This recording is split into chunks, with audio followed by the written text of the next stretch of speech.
Welcome back, weary hearts and wandering minds.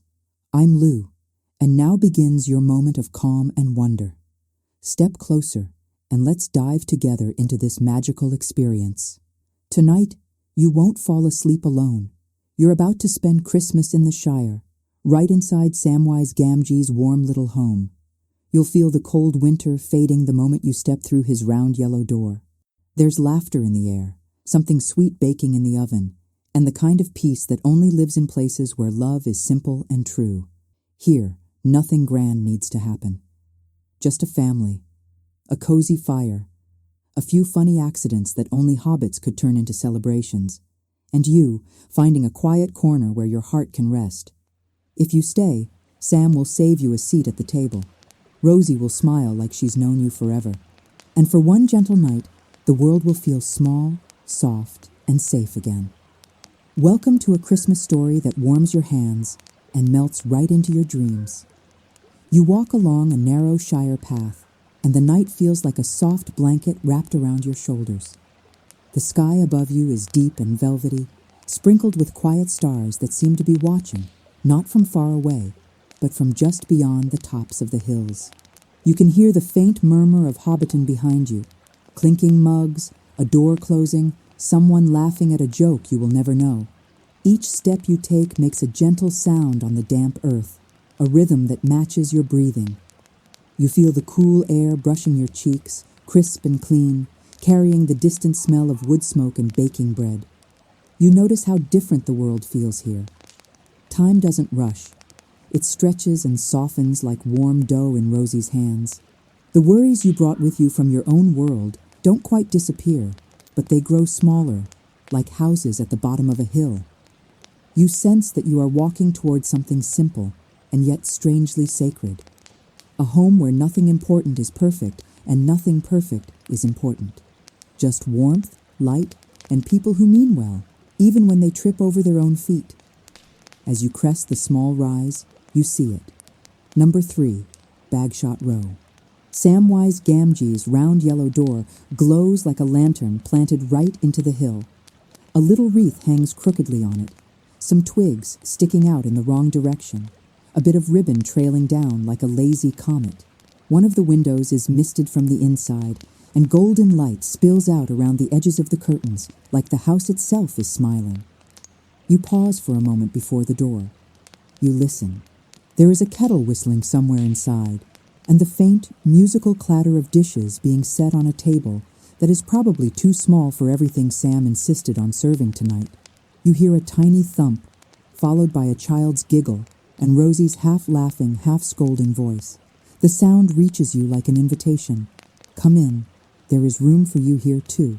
You raise your hand and knock.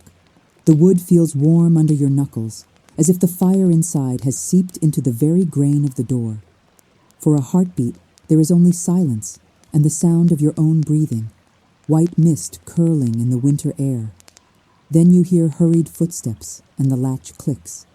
The door swings open and warmth spills out like a quiet sunrise. Samwise stands there, cheeks rosy, eyes bright, hair a little messier than usual, as if he'd tried to tidy up and gave up halfway. His smile appears the way dawn does, gentle, honest, as if it never learned to pretend. "Ah, there you are," he says, as though you're not a stranger at all, but someone he's been expecting all evening. Behind him, a swirl of smells rushes out to meet you. Cinnamon, roasted vegetables, something buttery and sweet that makes your stomach flutter with comfort. Come in, come in. Don't stay out there in the cold, not on a night like this." You step inside, and the world changes.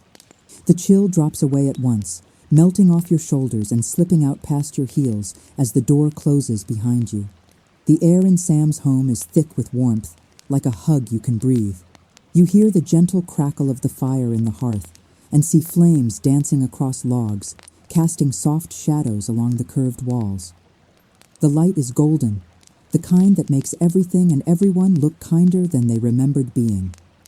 You notice every little detail, because here, details matter. The wooden beams overhead, slightly uneven, holding quiet stories in their knots and lines. A garland of evergreen boughs, some a bit lopsided, hangs above the fireplace, dotted with small red berries and what might be button mushrooms Rosie swore were decorative. On a side table, there is a tiny candle flickering in a chipped holder, fighting bravely against the shadows and winning. You feel as though the room itself has been waiting to exhale, and only does so now that you are inside. Rosie turns from the kitchen alcove, wiping her hands on an apron dusted with flour like new snow. Her eyes meet yours, and before you can say a word, she smiles the way only someone who truly enjoys caring for people can. "There you are," she says, repeating Sam's words without even knowing it. "You must be freezing. Come closer to the fire, dear." She gestures with a floury hand, and a fine cloud of white rises into the air like tiny winter stars. You can't help but smile back, because something in her gaze tells you, you belong here, at least for tonight. A small figure bumps into your leg. You look down and see one of the Gamgee children, eyes wide, curls wild, holding a wooden toy that looks like an overexcited pony. "Sorry," the child laughs, and then stares at you as if you might be some sort of distant cousin dropped out of a storybook. From somewhere deeper in the house, you hear another little voice shout, "Did they bring more pies?" Rosie sighs and laughs at the same time. No more pies, not unless they're hiding one under that coat. You pat your pockets just to play along, and the children giggle like bells. You move closer to the fireplace, and the heat reaches your fingers first. You stretch your hands out, feeling that almost forgotten sting of cold skin waking up again. The flames crackle softly, sending out the scent of pine and a faint sweetness from the sap. You notice a small chair by the hearth, a cushion on it slightly flattened, as if someone had just been sitting there with a book or a quiet thought. Sam wipes his hands on a cloth and pulls the chair back for you. "Here now, this spot's yours tonight if you like." You sit, and the cushion accepts your weight with a familiar sigh.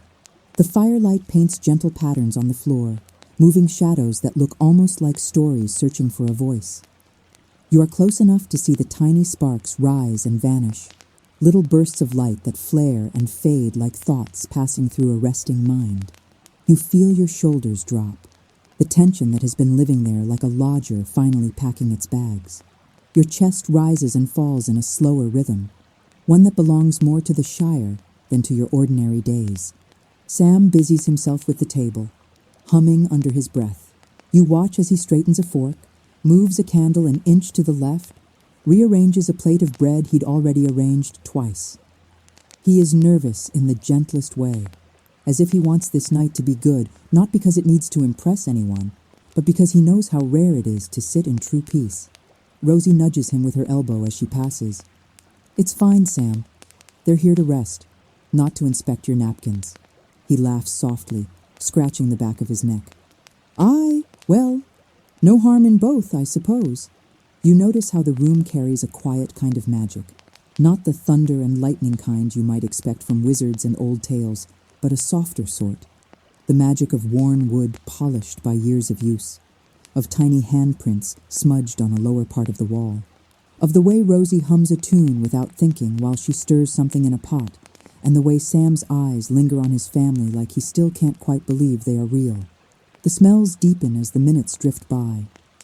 You catch hints of rosemary and sage, the sweetness of baked apples, the rustic comfort of fresh bread cooling somewhere out of sight. Your stomach grumbles in a way that feels almost shy, as if even your hunger is being polite. No one comments, but Sam grins to himself as if he heard it anyway. You feel a strange gratitude rising in your chest, not just for the food to come, but for the sheer existence of this room, this night, this pause in time. You close your eyes for a moment, just to listen. There is the fire, the occasional soft clink of plates, a child whispering something about whether stars can hear wishes spoken from inside a hobbit hole. Rosie's gentle, "Don't run, love, you'll slip," followed by the immediate sound of someone running and nearly slipping. The house is alive, not with noise that overwhelms, but with the kind that reminds you that life, in its simplest form, is still a miracle. You open your eyes and look around again, and this time you see more than a room. You see a sanctuary built out of ordinary things. A table, a fire, a pot, a door that opens easily, arms that welcome without asking how long you've been gone. You realize that somewhere between the hill outside and this chair by the fire, you crossed an invisible threshold. You stepped out of the world that demands and into a world that simply receives. Sam sits down across from you for a moment, only a moment, as if he has given himself permission to stop moving just this once. His hands rest on his knees, fingers rough from work, but relaxed now.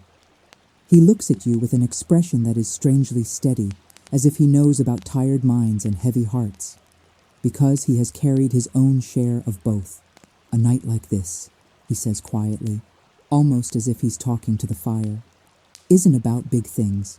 It's about remembering the small ones that kept us going when the big ones tried to knock us flat. You feel those words settle inside you like embers. You notice your thoughts beginning to slow. They no longer race ahead or reach backward. They sit down beside you and warm their hands too. You remember that somewhere deep within you there is a quieter self, one that still believes in simple goodness, in shared bread, in a light that doesn't need to be loud to be true. For a moment, you wonder when you started forgetting these things. Then you realize it doesn't matter, because tonight, in this room, you are remembering again. Rosie calls from the table, her voice bright as bells on a winter morning. "Sam, love, could you help with the lanterns?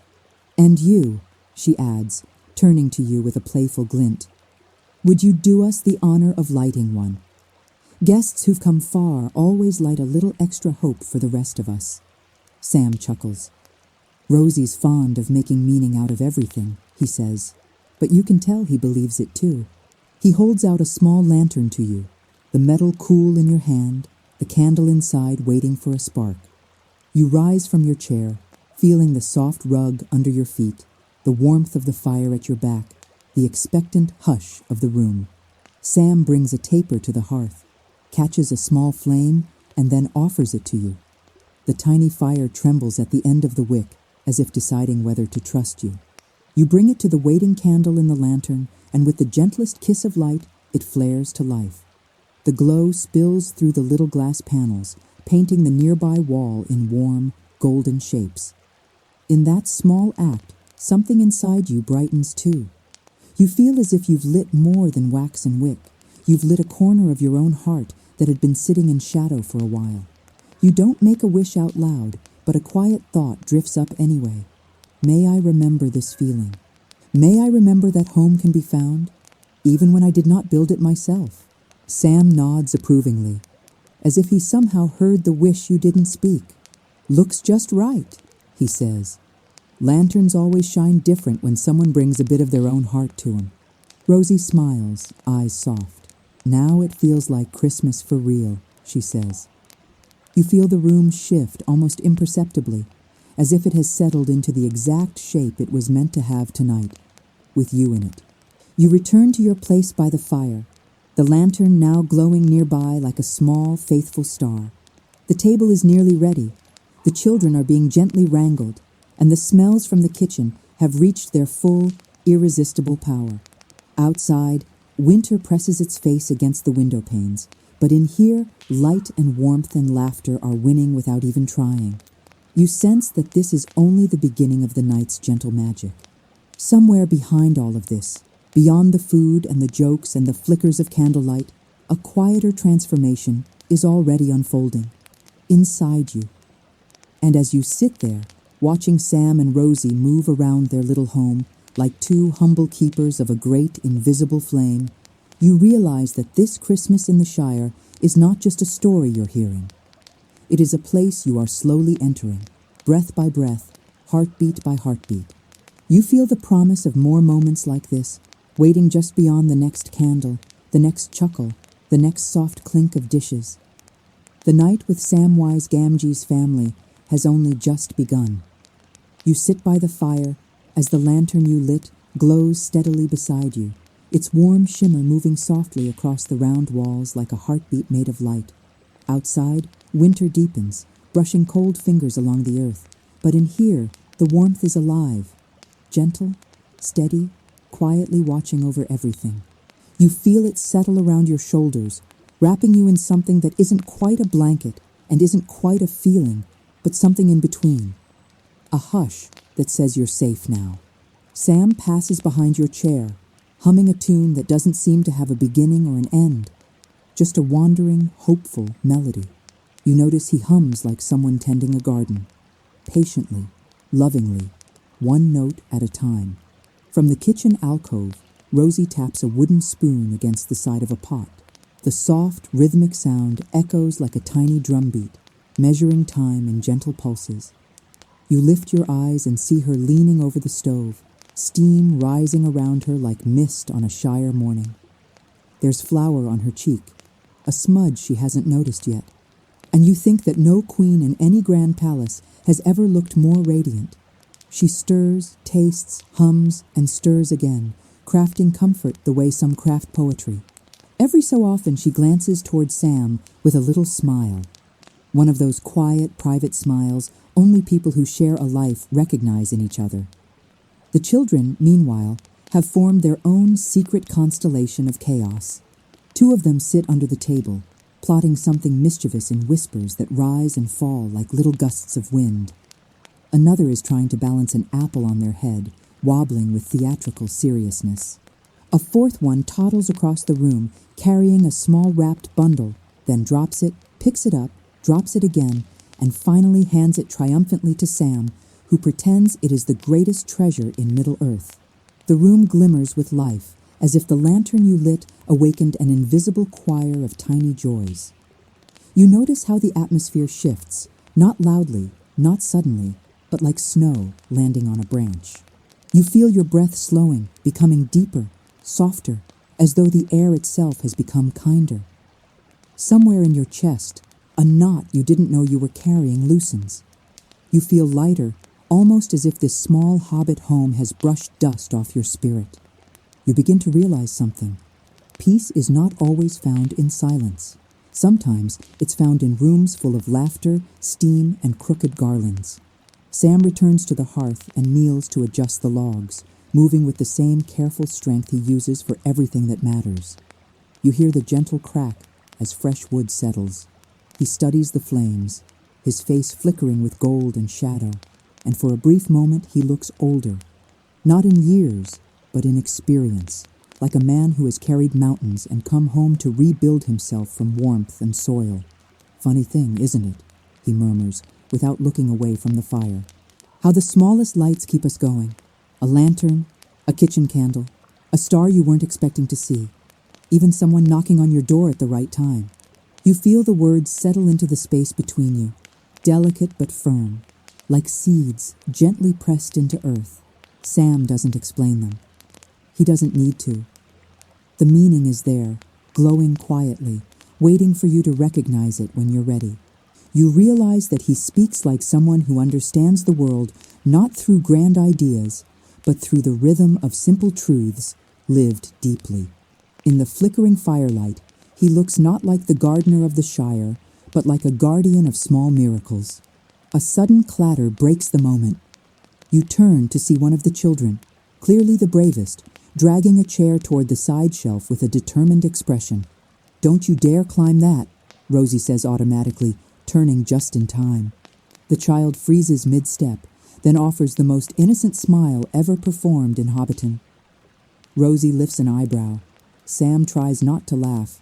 You feel a warmth bloom in your chest, the kind that comes from witnessing a family whose love is as sturdy as their wooden beams. Another knock sounds at the door, lighter, hesitant. Sam rises, brushing his hands on his trousers. Probably a neighbor come to borrow something they won't return, he jokes. But when he opens the door, a soft burst of winter air drifts in, carrying with it the faint glow of lanterns scattered across the hillside. A small hobbit boy stands there, clutching a folded note, his nose red from the cold. "Message for you, Mr. Gamgee," he says, shivering just a little.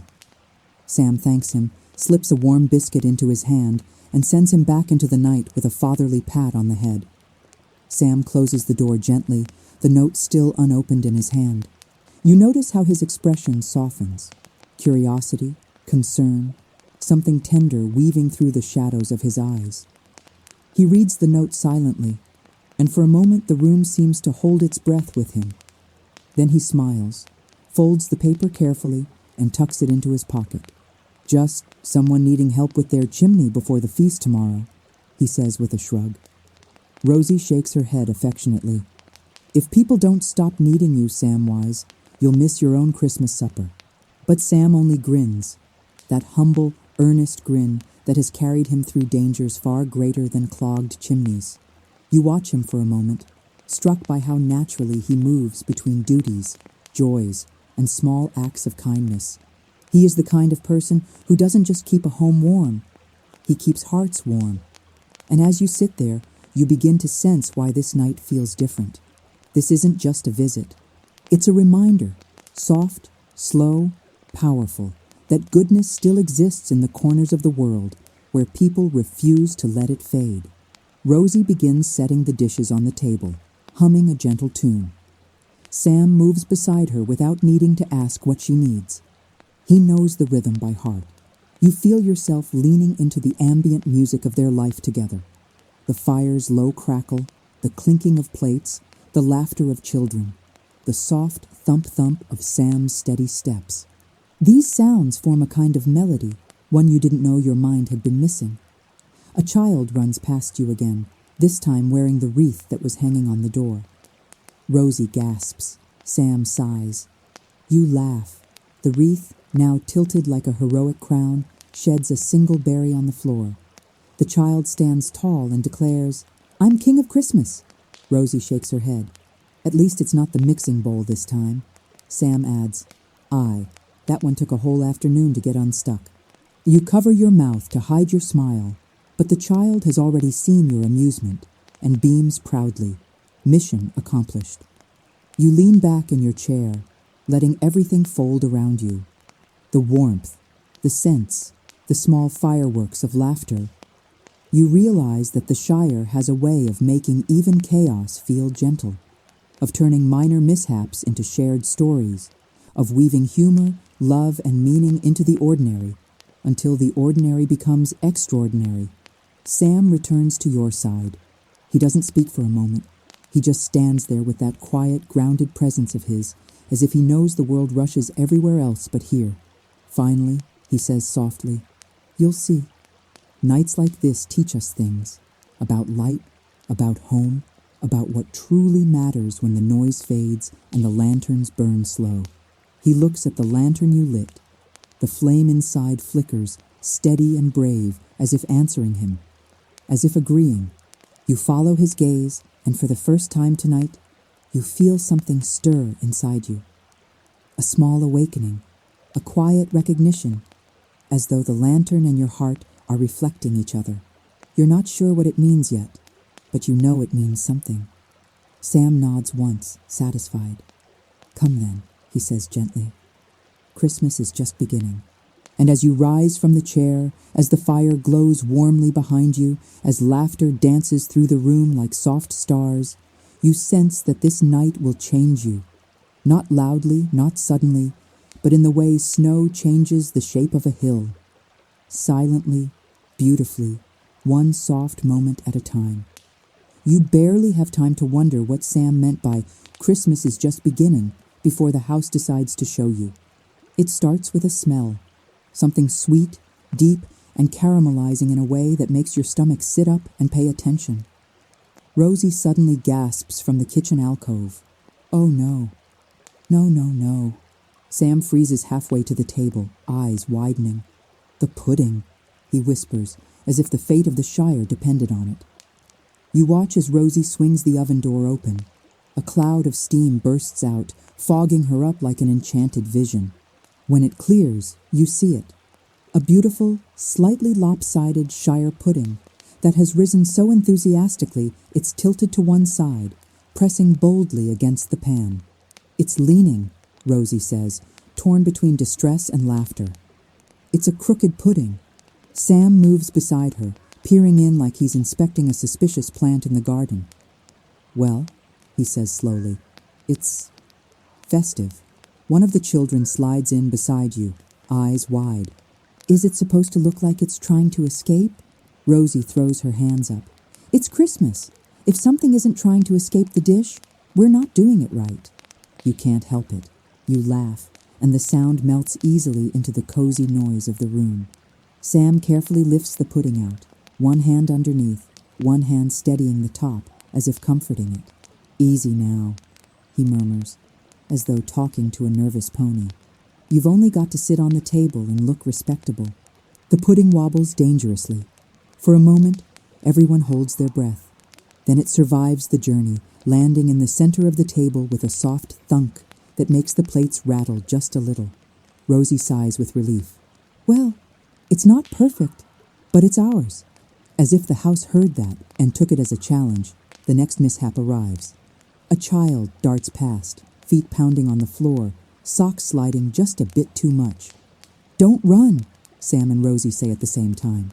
The child, determined to prove the laws of Hobbit physics wrong, takes one more bold step and slips. There is a flail of arms, a squeak, and then a soft whoomph as they land on a cushion that had absolutely not been there a moment before. You blink. Sam blinks. Rosie stares. Another child stands nearby, panting slightly, hands still outstretched from shoving the cushion into place at the last second. I saved them, they announce proudly. Sam presses a hand over his heart. And you nearly stopped mine, he says, but his eyes shine with something like awe. You feel laughter bubbling out of you, warm and surprised, like a small miracle that didn't know it was on the schedule. The commotion draws the attention of the smallest Gamgee, who toddles over with great seriousness. They pat the fallen child on the arm, then declare, "Floor is cold, cushions are better." Rosie wipes at her eyes, trying not to laugh too hard. That's it.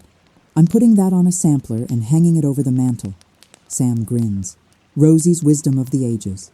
You tuck that phrase into your memory, like a tiny stitched truth you didn't know you needed. For a few peaceful moments, things settle. The fire crackles. The lanterns glow. The pudding leans heroically in the middle of the table. You begin to think that maybe the adventure for tonight has already happened. That's when you hear the meow. At first, it's distant, a question more than a sound.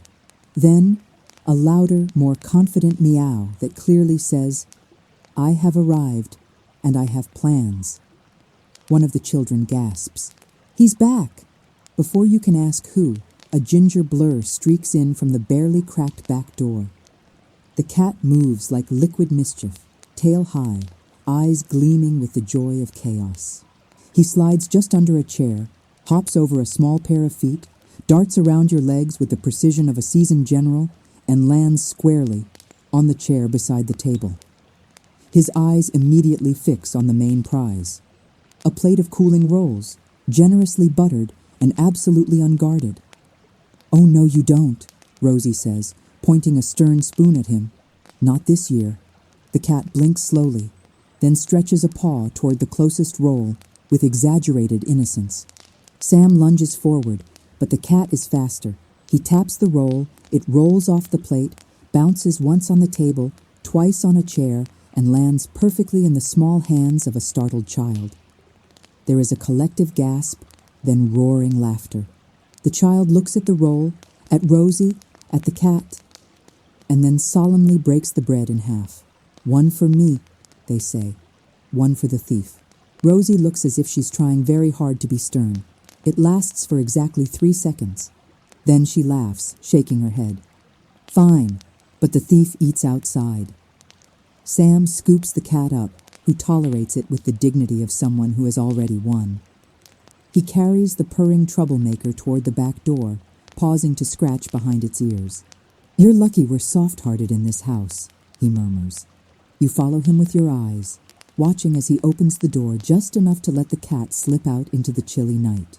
For a moment, you see the lanterns outside, soft little glows scattered along the hill like stars that decided to live closer to the ground.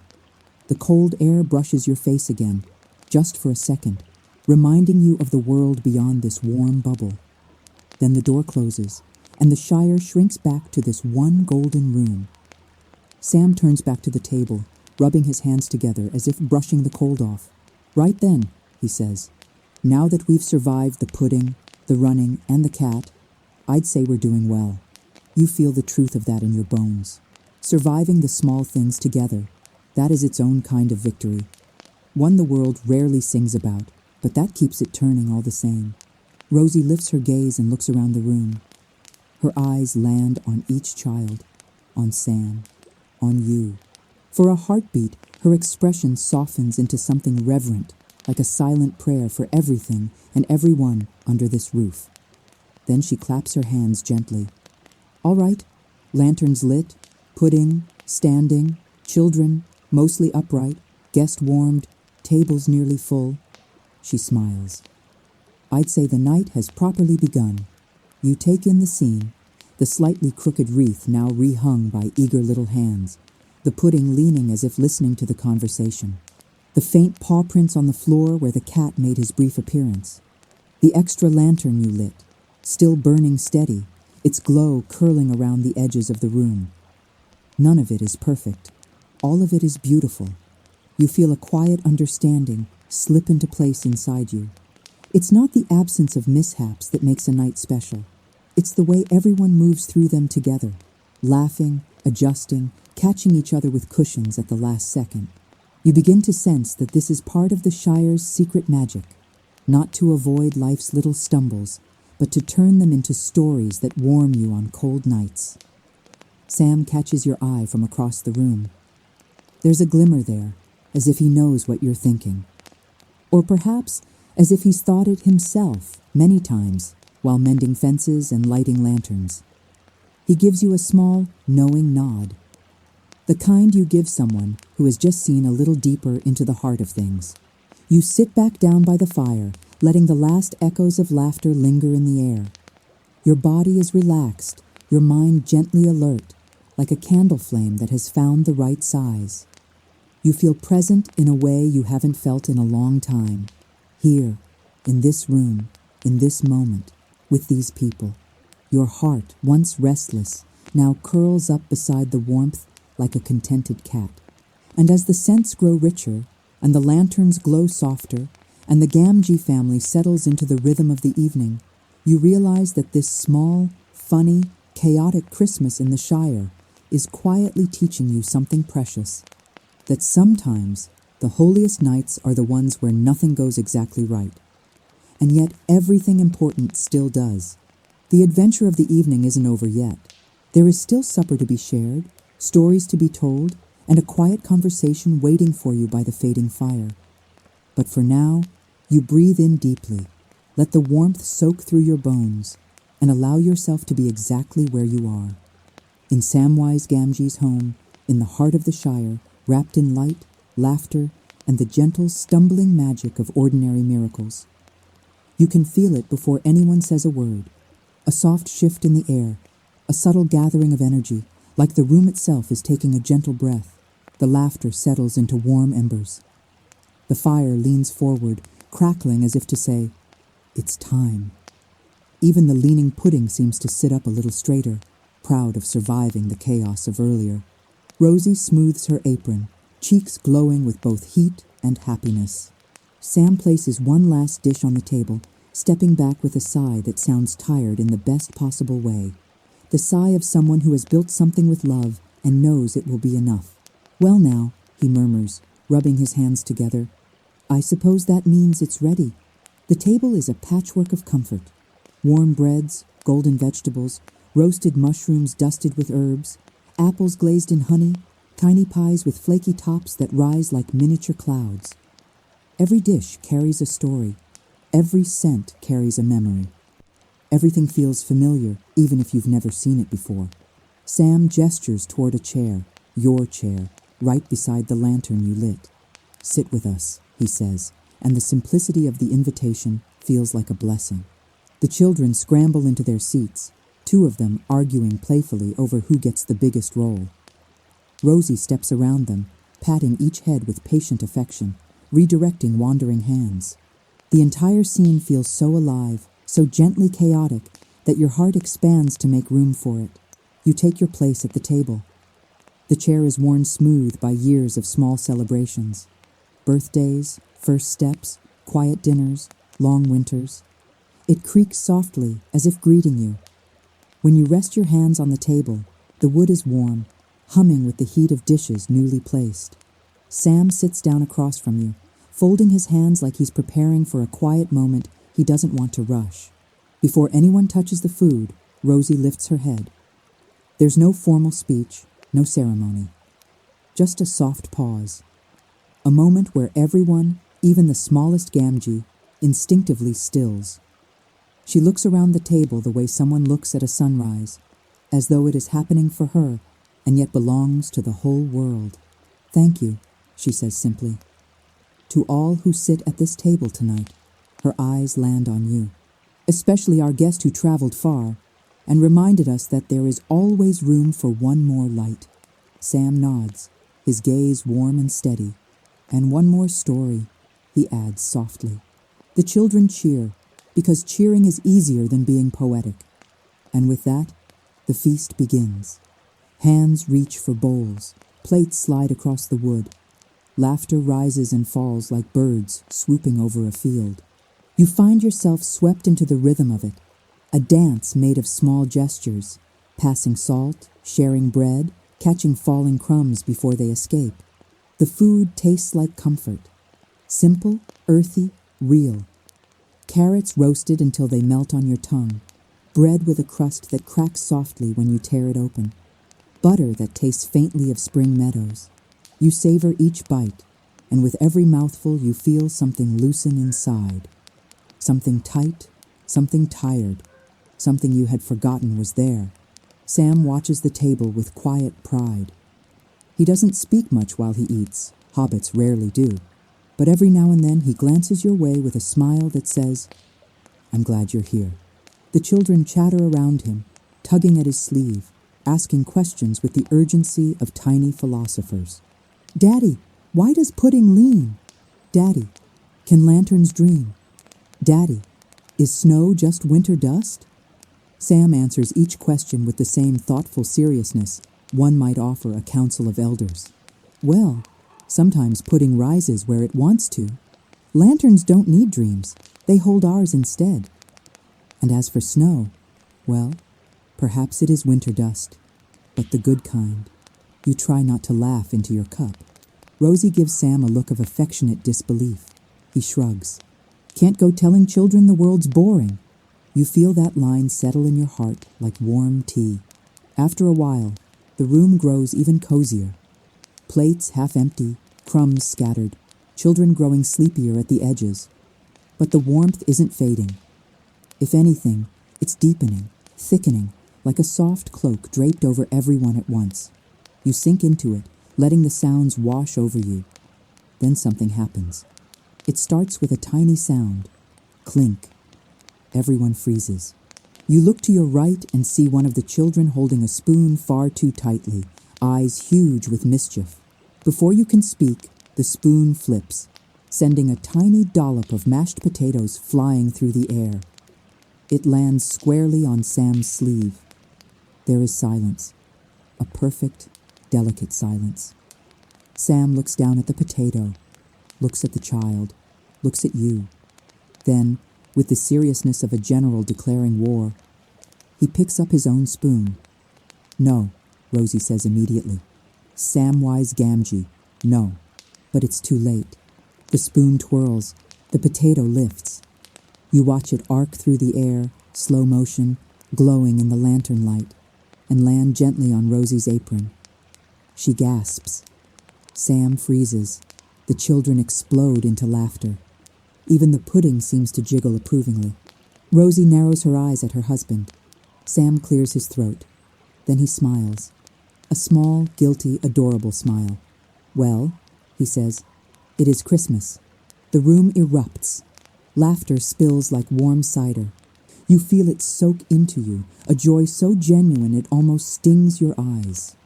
Rosie shakes her head, gathering her dignity and her spoon. Sam raises his hands in surrender. No, no, Rosie, love, I yield, I yield.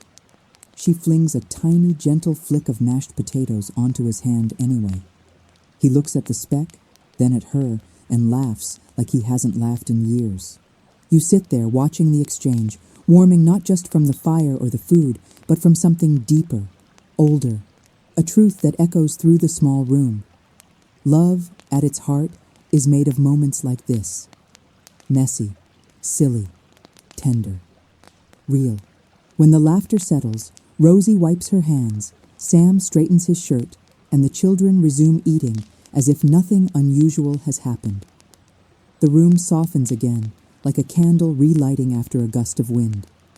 Sam leans toward you. His voice is low, warm. Some say the Shire's quiet, he murmurs. But they don't know we have our own kind of adventures. You nod, smiling. Because now you understand. Adventure isn't always a dragon in the east or a shadow in the mountains. Sometimes it's a crooked pudding, a runaway cat, a well-timed cushion, and a flick of mashed potatoes shared with people who love each other fiercely. And as you sit there, watching the lantern light flicker across the faces around the table, you realize something gentle, something true. Tonight, you haven't just been welcomed into a home. You've been welcomed into a story, one unfolding softly, beautifully, right here at Samwise Gamgee's table. The laughter from the mashed potato skirmish fades slowly, settling into the wooden beams of the ceiling like a warm memory choosing a place to rest. Plates clink softly. The fire hums its low, steady tune.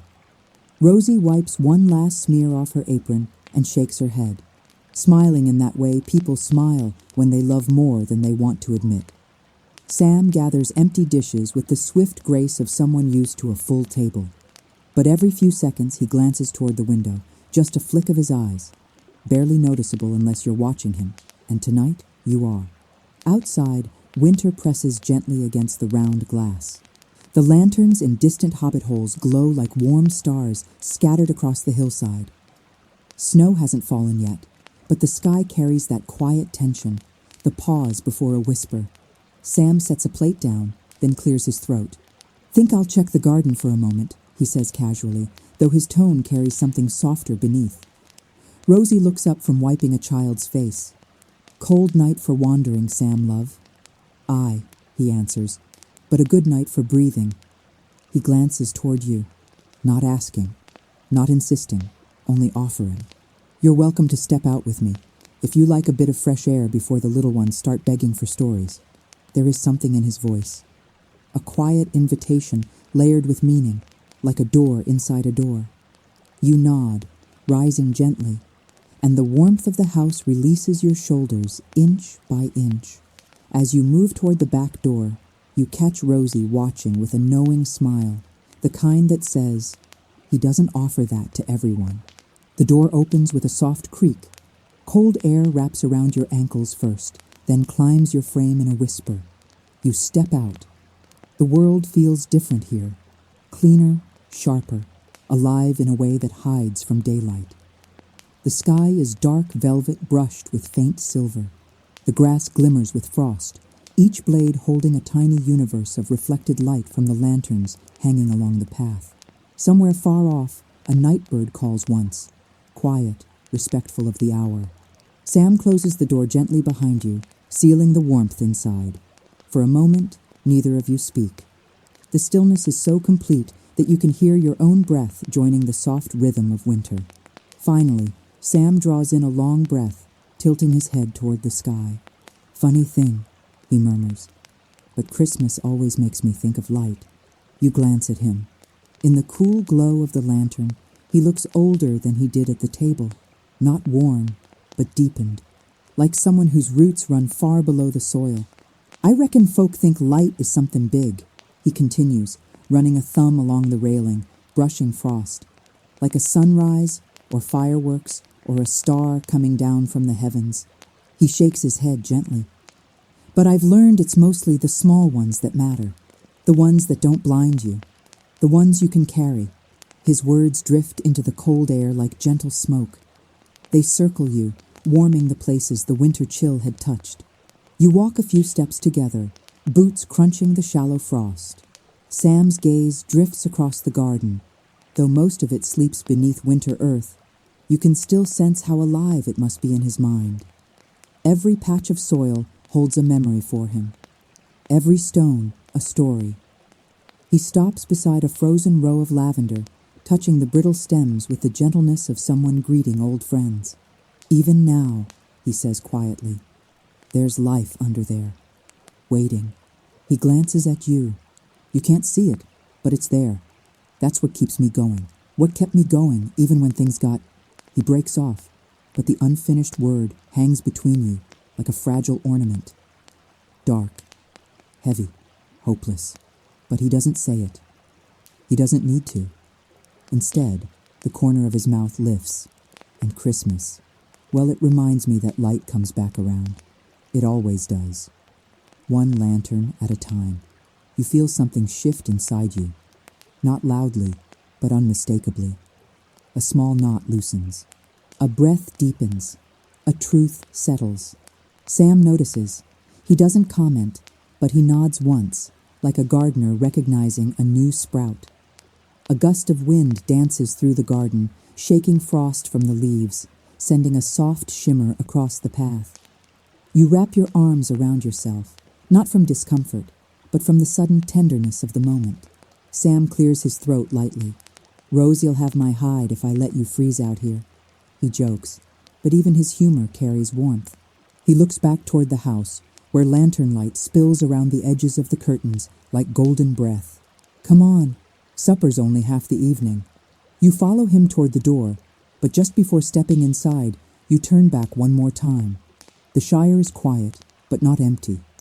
Alive, but resting. Like a lullaby woven into hills and homes.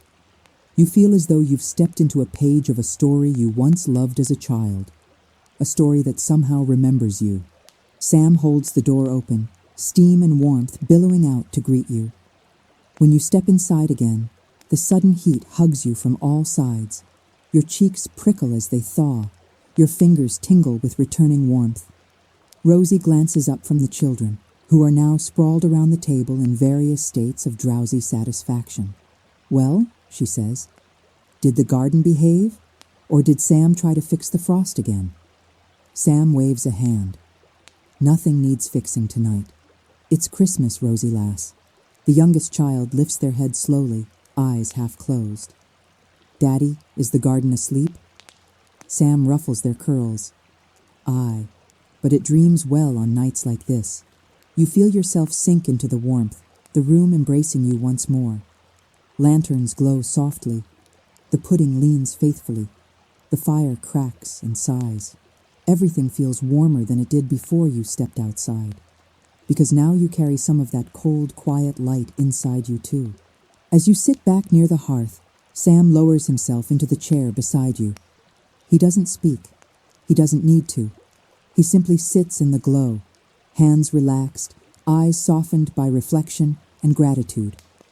And in the hush that follows, the soft breathing of children, the gentle pop of firewood, the distant echo of winter wind, you realize that something in you has shifted permanently.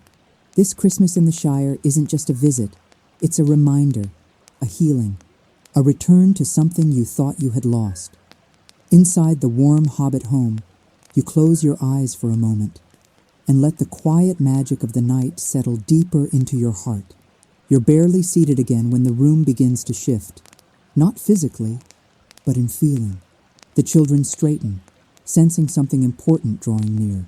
Rosie dusts flour from her hands and begins clearing the last plates with gentle efficiency. Sam stands by the fire, rubbing his palms together, watching the room settle into the soft glow of evening. A hush falls. Not total silence.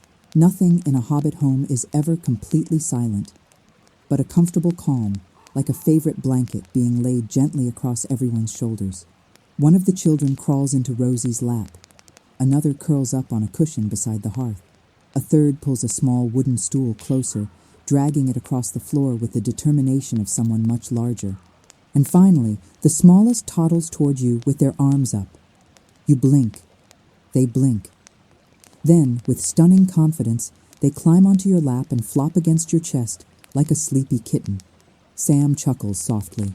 Well then, he says, looks like you've been chosen. The child sighs, satisfied with their decision, thumb finding their mouth, their curls warm against your shoulder. You feel something melt inside you, an unexpected tenderness blooming like a secret flower. Rosie adjusts the lantern light, dimming it slightly. The fire crackles lower, shifting into a gentle, rhythmic glow. Sam takes his place in a simple wooden chair near the hearth. This is clearly a ritual, a nightly ceremony older than any Yule tradition. A moment where stories gather like fireflies, waiting for the right voice. Sam clears his throat. But before he can speak, one of the children blurts out, "Daddy, tell the one about the star that got lost in the garden." Sam laughs. No, not that one," another child protests. "Tell the one about the mouse who thought he was a dragon."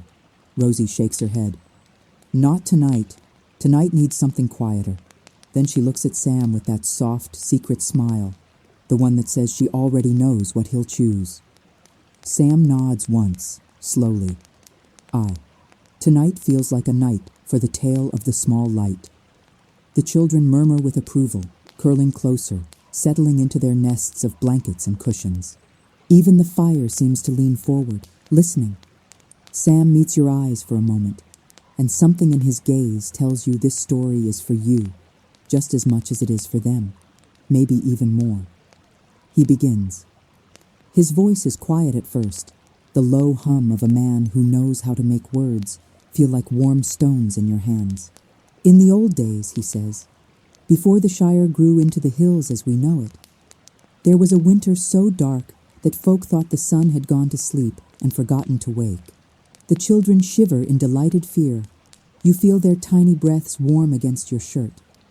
But, Sam continues, there was one small light that refused to go out. His tone shifts, gentle, hopeful. A lantern no bigger than a teacup, burning in the window of a hobbit hole smaller than any of ours. He holds up his hands as if cradling the memory. The lantern wasn't strong. Its flame wobbled. It flickered. It nearly gave up whenever the wind howled. The smallest child gasps softly. You stroke their back instinctively. Their body relaxes, trusting the warmth in your hands. Sam's voice deepens. But the hobbit who owned that lantern, well, he wasn't strong either. He smiles faintly. He wasn't brave like warriors, or wise like wizards, or tall like elves. The children nod knowingly. Sam continues. But every night, he lit that little lantern anyway, just so anyone lost in the winter fog might see it and remember they weren't alone. A quiet falls across the room, the kind that feels like snow settling on branches. One night, Sam says, a traveler did see the light. Weak, trembling, but steady. And that little bit of hope helped him find the door. He leans forward, elbows on his knees. When he knocked, the hobbit opened the door and said, "I'm no help at all, but you're welcome to come in where it's warm." You feel your throat tighten gently. The story is simple, but it's not simple at all. Sam's eyes glow in the firelight. And you know what? That tiny lantern ended up saving many more travelers, not because it was bright, but because it wasn't afraid to shine, even when the night felt too big. Silence rests over the room like a warm quilt. The children are mesmerized. Rosie watches Sam with that same look. Love mixed with pride and something deeper, something ancient as hearthfire. Sam sits back, breath leaving him in a soft sigh. "That's all there is to it," he says. "But I reckon that's enough. It is enough. More than enough. Because you understand now. Every word of that story is wrapped in something real. Something lived. Sam isn't just telling a tale. He's sharing a truth he learned long ago in a darker winter far from the Shire. Your chest warms in a way that feels both soothing and raw. The child on your lap shifts, nuzzling closer, as if sensing the emotion blooming in you. You rest a hand over their small back, grounding yourself in the simple magic of touch. Sam looks at you again, gently, intentionally. "Small lights matter," he says softly. more than most folk realize. You swallow, because somehow he's speaking directly to you, to whatever part of you came to the Shire seeking rest, seeking warmth, seeking something you didn't yet have the words for. And here, in this hobbit home, in this humble tale, told beside a crackling hearth, you feel seen, quietly, tenderly, deeply.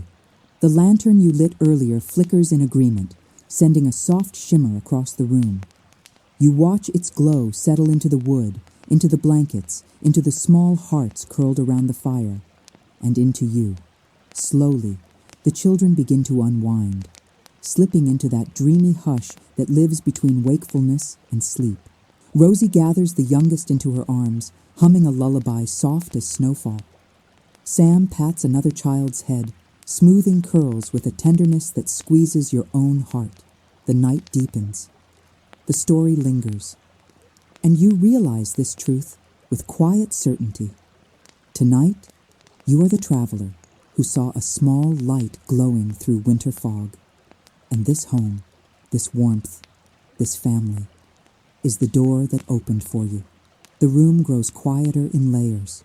First the giggles fade, then the whispers, then the tiny stubborn protests of children who are not even sleepy, as their eyes slide closed mid-sentence. Rosie gathers the smallest into her arms, rocking them gently, her voice a low hum woven of comfort and habit. One by one, the little Gamgees drift away from the hearth, carried or guided toward soft beds and warm quilts. You catch glimpses as they go, tiny fingers rubbing tired eyes, heads resting on Rosie's shoulder, a yawn so wide it seems to swallow the whole night. Sam presses a kiss to each forehead as they pass, his rough hands somehow impossibly gentle. "Sleep well, my brave ones," he murmurs, the same blessing each time as if sending them into a journey of dreams. You realize he means it. To him, even sleep is a kind of adventure, and rest is a victory earned. The last door closes with a soft click. Rosie lingers a moment in the hallway, listening. When she returns, her steps are slower, her smile softer. "The house is finally quiet," she says, half amused, half relieved. Feels like the walls exhale when they're all tucked in. She moves to the table, stacking a few stray cups. "Would you like some tea?" she asks you. Before you can answer, Sam chimes in. Of course they would. No sense ending a night like this without something warm in hand. You nod, and Rosie smiles, as if she'd already known your answer. Soon the kettle sings again, gentler this time. Steam curls into the air, catching the lantern light like a slow, graceful spell. Rosie pours 3 cups, one for you, one for Sam, one for herself. She presses yours into your hands, and the warmth seeps into your fingers, chasing away the last traces of chill. "I'll give you 2 a bit apiece," she says, touching Sam's shoulder on her way past. "Don't stay up too late, or you'll both be sleepier than the children tomorrow." Sam smiles up at her. "Aye, Rosie, love. I'll not let the fire steal more hours than it ought." She pauses at the doorway, looking back. Her eyes linger on you for an extra heartbeat, full of welcome and something like gratitude. Then she disappears down the hallway, leaving behind the faint echo of her steps and the comfort of her presence still hanging in the air. And just like that, the house belongs to quiet. Not an empty quiet, a full one. The kind that holds warmth and memory and unspoken things that finally feel safe enough to rise. You and Sam sit by the fire, each holding a cup, each listening to the slow breathing of the house itself. The flames have settled into a steady glow, logs collapsing gently into embers. Shadows sway lazily along the round walls, like stories too sleepy to stand up straight. For a while you don't speak. You sip the tea, herbal, soothing, with a hint of something wild-grown from Sam's own garden. It tastes like the color green would taste, if it could be brewed. You feel it sink into you, softening the edges of your thoughts. Finally, Sam breaks the silence. "Funny thing," he says quietly. "I used to dream of nights like this." You glance at him.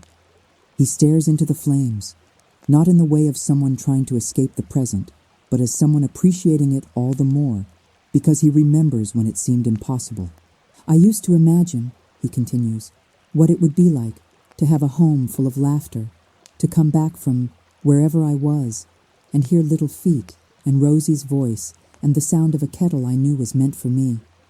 He smiles a little, the lines at the corners of his eyes soft. Didn't know if I'd see it, not for certain, but the hope of it kept me walking more than I like to admit. You feel his words settle over you like a second blanket. You don't ask what he means by wherever I was. You don't need to. You've heard echoes of his story in the way he talks about small lights and quiet courage. He glances at you now, as if weighing how much to say, how deep to pull back the curtain. You know, he says slowly, folk like to talk about big battles and grand deeds, old tales of kings and dragons and swords that shine brighter than the sun. And there's good in those stories, sure enough. He pauses, turning his cup between his hands. But the older I get, the more I think the real work of living happens in places like this, in kitchens and gardens, in mending things that break and forgiving things that go wrong, in getting up each morning and choosing to be kind again, even when no one writes a song about it. You feel your chest tighten and loosen at the same time. His voice drops a little lower, softer, like he's speaking more to the fire than to you, and yet directly into the quiet part of your heart. I wasn't the clever one, he says, nor the most learned, nor the most important, if you were to look at it in the old way, by titles and such. He looks up and his eyes meet yours.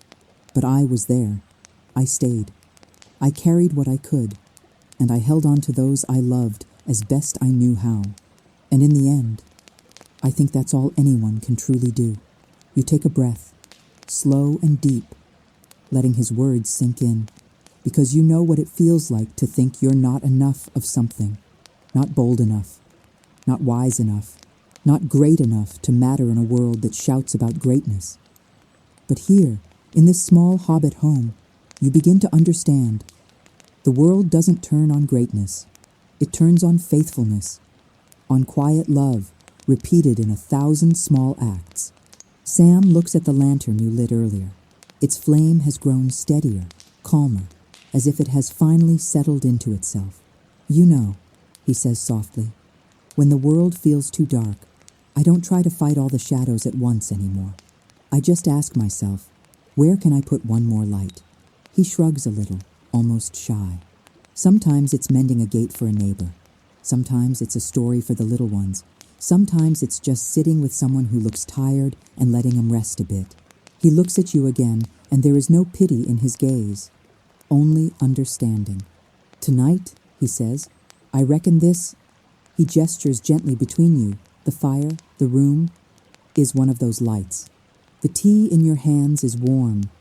Your eyes burn, not from smoke, but from something inside you rising to the surface. You don't have to say anything. You don't have to explain the weight you brought with you to this place. Sam doesn't ask. He simply nods, as if he's heard your unspoken story anyway. Whatever roads you've walked, he adds quietly, whatever winters you've seen, you didn't come here by mistake. Sometimes the heart knows where it needs to rest long before the feet catch up. Those words sink deep, finding the tender, hidden places you usually keep guarded. You feel it then, a small, bright ache of recognition, of being seen, not for what you do or fail to do, but simply for being someone who is trying. The fire cracks softly, sending a tiny shower of sparks up the chimney. The house sighs again, its wooden bones relaxed. Sam finishes his tea and sets the cup down with a soft, steady clink. He doesn't rush to fill the silence. He lets it breathe, trusting that quiet can heal as surely as words.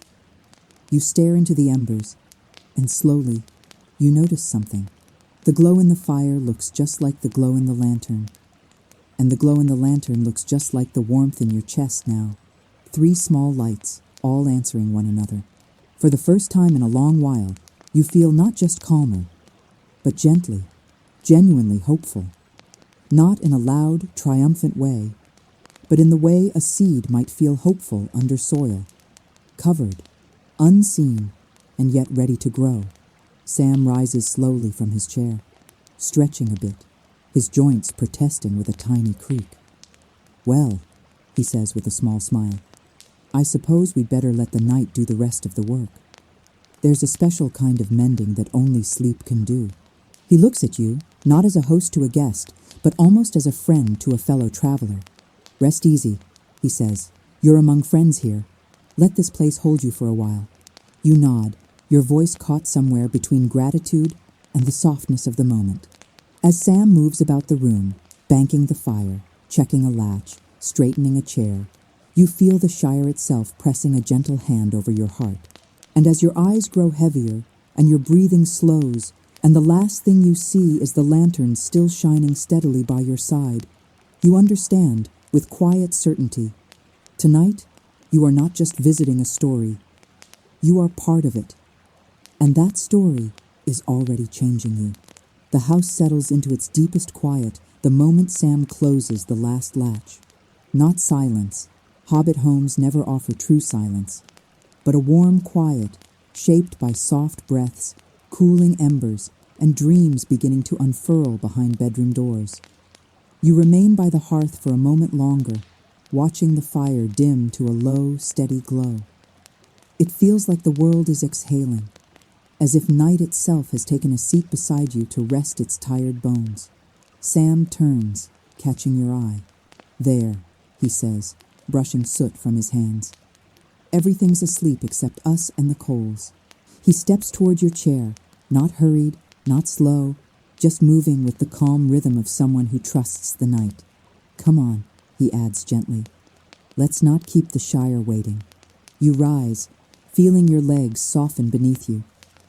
You didn't realize how deeply the warmth of the room had seeped into you, loosening something heavy, quieting the noise you carried here without meaning to.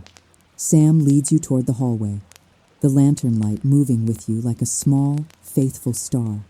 But instead of guiding you to a guest bed, he pauses by a round window set low into the curve of the wall. He nods toward it. "Before sleep," he murmurs, "there's something worth seeing." You lean closer, and the world outside greets you like a held breath finally released. The sky has changed. Where earlier there was only cold cloud and distant lantern glow, now the stars have come out in full, shimmering like frost scattered across velvet. You hear yourself inhale softly. It's not a sky you see. It's a sky you feel, like someone has lifted the curtain between your heart and something larger, older, and endlessly kind. Sam steps beside you, folding his arms loosely. "I," he whispers, almost reverent. "That's what I was waiting for." His voice softens even more. "Some folk think the stars shine the same each night, but they don't. Not really." He taps a finger lightly against the glass. "Some nights, they shine for anyone who looks, but other nights," he glances at you, "they shine back, like they've been waiting for someone to notice them." You feel something flutter inside your chest. A small spark, a memory, or maybe just the opening of a place that had long been held shut. Sam watches the sky with the calm of someone who knows the constellations not by name, but by feeling. "When I was far from home," he says softly, "I used to look up and think the stars were watching over us. Not in grand ways, not with prophecies or heroics, just shining, just reminding us that light doesn't leave, even when it's quiet." You realize then that his stories, his wisdom, his gentleness, none of it comes from greatness in the large sense. It comes from enduring, from choosing hope when hope cost something, from carrying light even when the road was darker than any hobbit should ever walk. "Some nights," he adds, "the stars taught me how to stay brave, how to keep going one more mile, one more breath." He looks at you now, not searching, simply seeing. "And tonight, I think they came out because you needed them." The air inside the room warms, though the window glass remains cool against your fingertips. Your eyes sting, not from sadness, but from release. Sam's voice lowers, barely above a whisper. "You don't have to say anything. Nights like this do the talking themselves." The lantern beside you flickers softly, as if nodding. After a long, tender stretch of silence, Sam straightens his shoulders. "Well?" he says in a warm exhale. Before you fall asleep standing there, let me show you to your room. You follow him down the hallway, your steps sinking into the woven rugs like feet stepping into moss. The house feels alive around you, wood breathing, walls holding warmth, the scent of rosemary and pine drifting gently from the kitchen. Sam pauses at a small door with a round frame. He pushes it open with the care of someone offering not a room, but a kindness. Inside, lamplight spills across a neatly made bed covered in a soft quilt stitched with tiny flowers. A bedside table holds a clay cup of water and a folded cloth napkin. A small window frames a perfect view of the star-soaked sky. It is humble. It is simple. It is perfect. Sam stands in the doorway, hands loosely behind his back. We don't get many guests, he admits, but Rosie likes to keep a bed ready. Says you never know when someone might need a warm place more than they need anything else. He steps aside so you can enter. There's an extra blanket at the foot of the bed, lanterns within reach if you need it, and if anything troubles your sleep, his voice softens into something warm and steady. Just knock. I'm a light sleeper these days. You turn back toward him, and he smiles. Small, sincere, carrying a trace of something almost fatherly, and something companion-like, too. Rest well, he says. You've walked far in your heart to reach this place. Let the night take a little of the weight from you. He dips his head gently, a humble, heartfelt gesture, and then withdraws, closing the door with a quiet, respectful click. You stand in the small room, bathed in starlight and lantern glow, and realize that for the first time in a very long time, you feel safe. Not just comfortable, not just welcome, but safe in the way souls recognize home. You sit on the edge of the bed. The quilt is warm. The pillow smells faintly of lavender. Outside the window, the stars burn a little brighter, as if keeping watch. You slip beneath the covers, letting them cocoon you. Your body relaxes instantly, sinking into softness. Your mind, usually restless, feels calm, quieted by Sam's presence, the warmth of the Gamgee home, and the gentle truth of being held by the simple goodness of the Shire.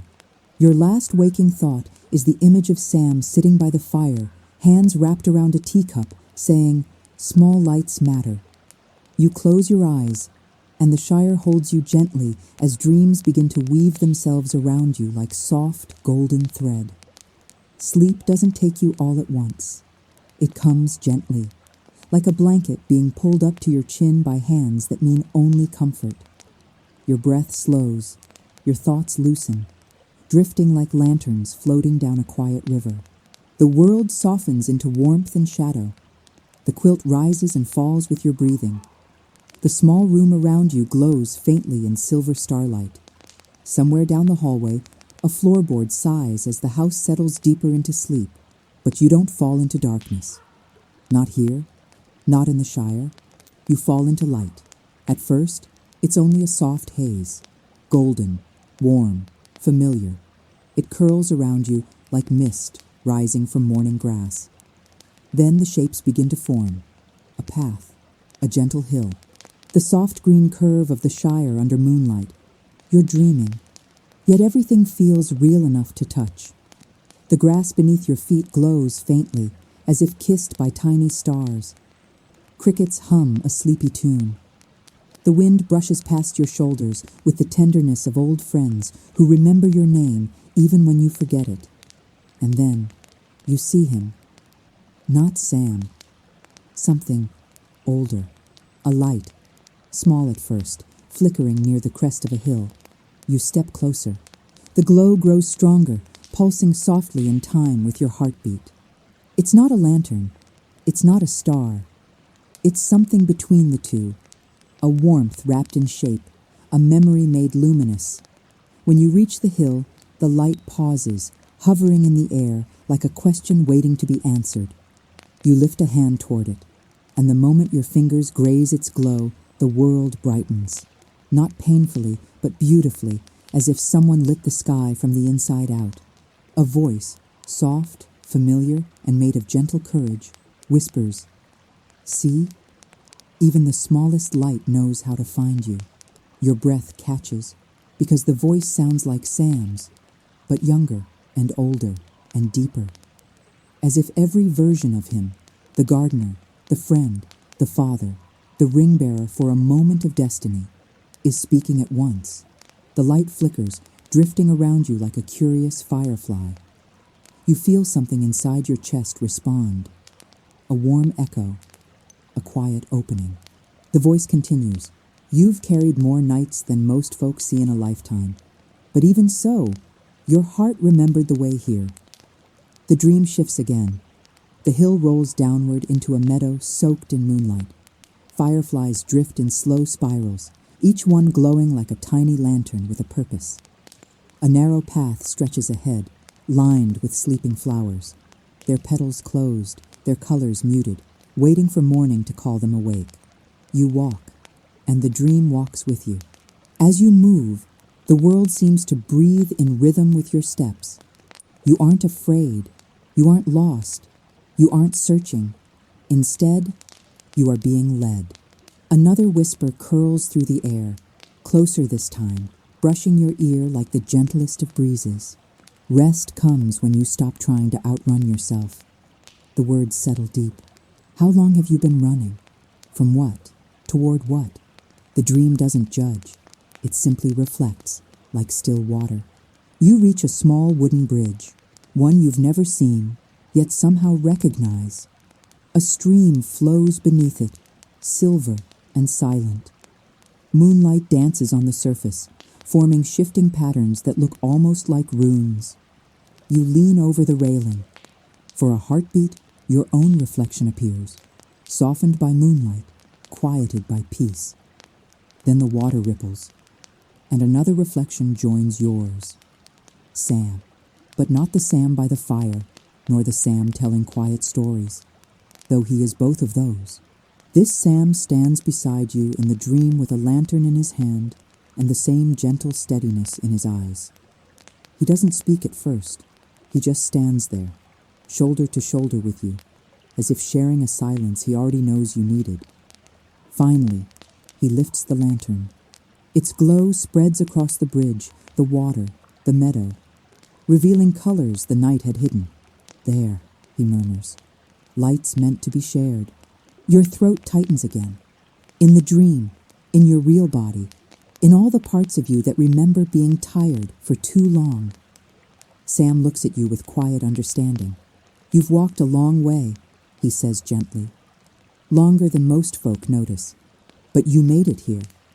And that tells me you've still got more hope in you than you think. He sets the lantern on the railing. It glows brighter, as if strengthened by your presence. You're not here by accident, he adds. The Shire doesn't call just anyone. Only those who need rest, and those who deserve it. The dream shifts. The stars brighten. The lantern light warms. And Sam begins to fade, like mist touched by morning. Before he disappears completely, you hear one last whisper. Sleep easy. Tomorrow's light is already on its way. The scene dissolves into soft gold. The meadow becomes warmth. The lantern becomes breath. Sam's voice becomes a gentle hum inside your heart. And when you blink, you're back in the little hobbit room. The quilt warm, the pillow soft, the window displaying stars that seem just a little closer than before. You exhale slowly. Not the tired exhale of someone worn down by life, but the peaceful exhale of someone finally allowed to rest. The Shire is quiet. The Gamgee home is safe. Your dreams are no longer heavy. They are hopeful, alive, guiding you toward something soft and new. You curl deeper beneath the blankets. Outside, the stars keep watch. Inside, the warmth lingers. And sleep finally takes you. Gently, fully, like being carried. You wake slowly, not startled, not rushed, but lifted gently from sleep, as if the morning itself has cupped its hands around your dreams and carried you carefully into waking. The light in the room is soft, golden, and impossibly warm. It spills through the round window in quiet ribbons, dancing across the quilt and brushing your cheeks with the tenderness of someone greeting you after a long journey. For a moment, you lie still, letting the peace settle into your bones. Nothing in you wants to move. Nothing needs to hurry. You are wrapped in comfort, held by the familiar hum of a home that has already begun its day. From the hallway, you hear faint sounds. A kettle warming, tiny footsteps pattering, soft giggles trying and failing to be quiet. The smells come next. Warm bread, fresh butter, something sweet and cinnamon-like drifting through the air. If light had a flavor, it would taste like this. You stretch beneath the quilt. Your muscles wake one by one, as if surprised to discover they slept without tension. For once, there is no weight on your chest, no rush of thoughts waiting to swallow you whole. Just warmth and a knock. Soft, gentle, hesitant even. Are you awake? A small voice whispers through the door. Before you can answer, the door opens just a sliver. One large, round hobbit eye peers in. "Oh!" the child gasps when they see you sitting up. You are awake. The door swings open wider, and suddenly, 3 tiny Gamgees tumble inside like a pile of enthusiastic puppies. "Merry Christmas!" they shout in mismatched whispers. "Merry Christmas! Merry... Shh! Merry Christ... Shh! Stop stepping on me!" Their energy fills the room like sunshine spilled from a basket. You laugh, still half wrapped in blankets, as they crawl onto the bed, bounce on their knees, and examine you with the solemn wonder of creatures discovering a new star. One leans in close. "Did you sleep good?" Another presses a tiny hand to your cheek. "You look soft." The third offers you something. A crumpled yellow flower. "We saved it," they say proudly. "From yesterday. 'Cause it was pretty. And 'cause you needed something happy." Your heart pulls tight, not painfully, but in the way a heart reacts when someone offers kindness without hesitation, without condition, without expecting anything in return. Before you can thank them, Rosie appears in the doorway. Her hair is loosely braided, her cheeks warm from the kitchen, her smile carrying the softness of early morning. Now, she says gently. "Let our guest breathe a little before you climb all over them like squirrels on a fence." The children groan dramatically, but they slide off the bed with the cooperation of a slightly chaotic parade. Rosie gives you an apologetic look, but the warmth in her eyes says she wouldn't change them, even if she could. "Sam put the kettle on," she says. "There's fresh bread waiting. And if you like, you can join us for breakfast before the day begins proper." Then she pauses. Her voice softens. "You look rested, dear. I'm glad." And she means it, every word. As she guides the children out, you rise from the bed, stretching once more. Your body feels lighter. Your mind feels clearer. Your heart feels fuller, like something inside you finally remembered how to breathe. You change into your warmest clothes and step into the hallway. The house greets you like an old friend. Sunlight pours in through open curtains. The fire crackles with new enthusiasm. Sam moves through the kitchen with practiced ease, stirring a pot, slicing bread, smiling at the kettle as though it's an old companion. When he sees you, his whole face brightens. "Well now," he says, "look who stepped out of their dreams." You smile. "I think the dreams followed me out." Sam grins, pleased. "Aye, the good ones do that." He motions you to the table. A plate is already waiting. Warm bread, honey butter, slices of apple sprinkled with sugar, and a small mug of something steaming and fragrant. "Rosie made you the good tea," he says proudly. "She only uses those herbs for folk who look like they need comfort more than anything else." Rosie, passing behind him, gives his shoulder a playful shove. "Samwise, stop making everything sound so dramatic. It's only tea." But she's smiling, deeply, softly, truthfully. You sit. The children gather around you again. Less chaotic now, more curious. One rests their chin on the table. Another shows you a drawing of what is, apparently, Sam's garden, as imagined by a dragon. The third tugs your sleeve and whispers conspiratorially, We're making surprises today. But you can't know what they are, except that they're surprises. Breakfast passes in the way mornings in the Shire always seem to move. Slow enough to savor, quick enough to feel alive. Warmth, laughter, clinking plates, little hands reaching. Rosie's voice singing softly as she moves. Sam humming an old tune under his breath while tying his apron. At some point, Sam looks at you with soft recognition, the kind that sees beneath the surface. "You look brighter today," he says. You nod. "I feel lighter." Sam's smile grows gentle. "Good," he says. "That's what Christmas is for. Not the gifts, not the parties, just..." He gestures around the room. All this, a place to breathe. Folk are glad you woke up. You swallow around a sudden lump in your throat. Because he's right. Because it's simple. Because it's enough. Rosie claps her hands suddenly. "Right then, everyone. Get your boots on. We've got something special to show our guest." The children cheer and run off. Sam stands, wiping his hands on a towel. "Well," he says to you. "Looks like the Shire is waiting." He offers you his arm, a sweet, old-fashioned gesture as natural to him as breathing. "Shall we?" You take it. And together you step toward the round door, where golden morning pours in, where laughter spills out, where the world feels soft and safe, where the promise of Christmas waits just beyond the threshold. The round yellow door opens to a morning so gentle it feels like it's been waiting for you.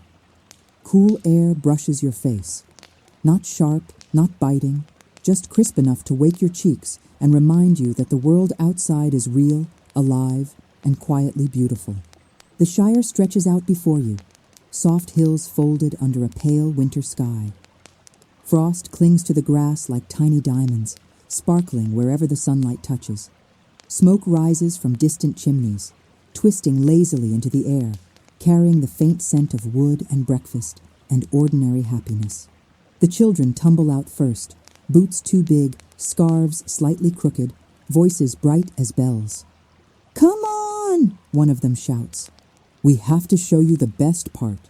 Sam steps out beside you, still offering his arm as if it's the most natural thing in the world. You take it again, and your feet find the small stone path leading away from Bagshot Row. Each step makes a soft crunch on the frozen ground. Your breath turns to mist in front of you, joining the white wisps that drift up from the fields and the low stone walls lining the way. You notice how the Shire feels different in the morning light, not less magical than at night, just clearer, honest, like a face with nothing to hide. Children dart ahead, pointing at little things that might otherwise go unseen. A bird hopping bravely across the frost, tiny prints from some small creature in the mud, a patch of stubborn clover, still green, where everything else has faded. Rosie catches up, wrapping a shawl around her shoulders against the chill. Her hair glows softly in the light, and her smile seems made of the same warmth that fills her kitchen. You walk together as a small, mismatched procession. A guest, a gardener, a mother, a handful of children, and the quiet blessing of a Shire morning. "Where are we going?" you ask. Sam just smiles. "You'll see." You crest a gentle hill, and there it is. A simple clearing overlooking the valley. Nothing grand, nothing marked, yet somehow more special because of that. From here, Hobbiton spreads out like a storybook illustration. Round doors, puffing chimneys, tiny gardens sleeping under thin blankets of frost. Lanterns still hang from a few porches, their faint glow soft in the unforgiving daylight, but still beautiful, like stars who refused to leave when morning came. "This," Sam says quietly, "is where I like to start Christmas." The children scatter, claiming favorite spots. A flat rock, a low stump, a small patch of grass no different from the rest, except that they decided it was theirs. Rosie stands with her hands folded, breathing in the view like it's a prayer. Sam walks a few steps ahead, then turns to face you. "You see all of this?" he asks. You nod. "It wasn't always this way," he continues, "but it wanted to be. The Shire always wanted to be a place of peace. It just needed folk willing to keep it that way. Not with swords, but with kindness, with work, with coming back, again and again, even when it's hard. His gaze drifts over his home, not possessive, but protective. I've seen places where hope nearly died, he says softly. And I've seen it come back in the smallest of ways. A shared meal, a mended roof, a light in a window. He glances at you now. And I've learned something, if you don't mind me saying so. You wait. He gestures gently toward the valley, toward the yellow door you slept behind, toward the lantern you lit last night. Places like this don't exist only on maps, he says. They exist in hearts that remember what matters, in people who choose to be small lights instead of waiting for someone else to be a sun. The wind brushes past you, carrying the faint ringing of distant bells. Somewhere, a hobbit has decided that Christmas morning needs music. Rosie steps closer, wrapping an arm around one of the children. You don't have to save the world to make it better, she adds quietly. Sometimes it's enough to make one little corner warmer, one person feel less alone, one home feel like a harbor. Her eyes rest on you with kind gravity. For us, she says, you were that light last night too. You blink. Me? Sam nods. I. You. You listened to our stories. You laughed with the children. You lit that lantern like you meant it. You let this place hold you. He smiles. Sometimes, letting yourself be cared for is its own kind of courage. Something in you unlocks with those words. A door you didn't know was closed. You exhale slowly. Your breath joins the morning air, soft and white and real. One of the children tugs at Sam's coat. Daddy, can we do it now? Sam looks down. I think now's the time.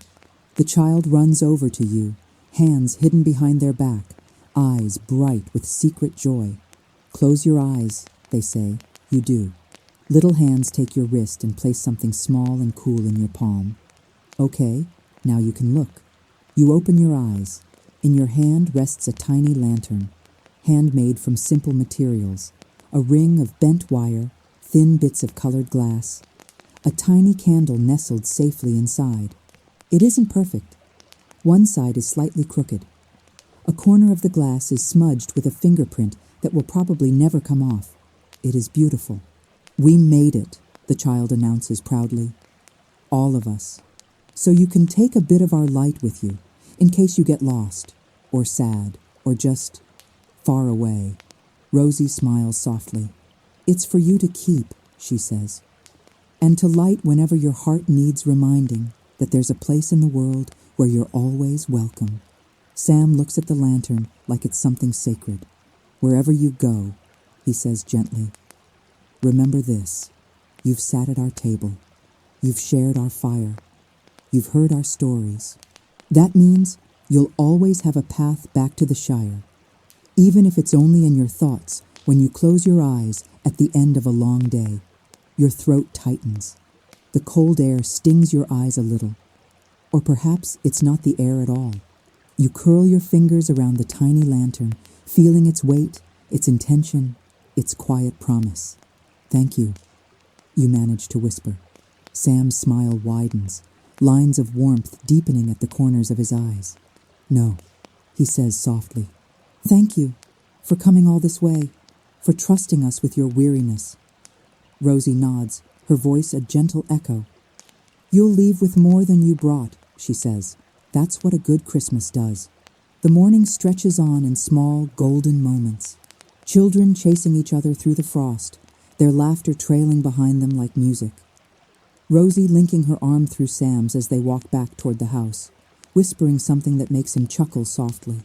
Chickens complaining about the cold, then forgetting it entirely when they're given extra scraps. The smell of something baking again. Because in the Gamgee home, warmth is not a one-time offering. And there you are, moving among it all, held by it, changed by it. You know, eventually you'll have to go. Back to your own roads, your own winters, your own unfinished stories. But now, that thought doesn't hurt, because you're not leaving empty-handed. You're leaving with a lantern in your pocket, a quiet courage in your chest, and the memory of a yellow door that will always open for you. Later, when the time finally comes to say goodbye, you stand once more at Bagshot Row. The round door glows warmly behind Sam and Rosie, children peeking from between their legs, eyes bright, cheeks pink. "Come back when you need to," Rosie says simply. No need for an invitation. The Shire remembers. Sam steps closer, resting a hand over your shoulder. "And when the world feels too heavy," he says softly, "light your little lantern. Sit somewhere quiet. Close your eyes. Let your heart walk back here for a while." His gaze holds yours for a long, gentle moment. "Remember," he adds, "you don't have to be a great hero. You only have to be a small light, willing to shine." You nod, because now you believe him. You take a final breath of sheer air, fresh, clean, tinged with hearth smoke and baked bread and something you can only call home. Then you turn to go. The road ahead looks softer than before, less intimidating, more like a path than a burden. You walk, and as you do, you feel it, a warmth at your side. You slip a hand into your pocket. The tiny lantern pulses gently under your fingers, as if it knows you're thinking of it. You smile, because you know now that no matter where you travel, no matter how dark some nights may feel, this Christmas in the Shire, this cozy night with Samwise Gamgee and his family, will always be there inside you. A story you can return to, a light you can relight, a home that teaches you, again and again, that small lights are never small at all. They are everything.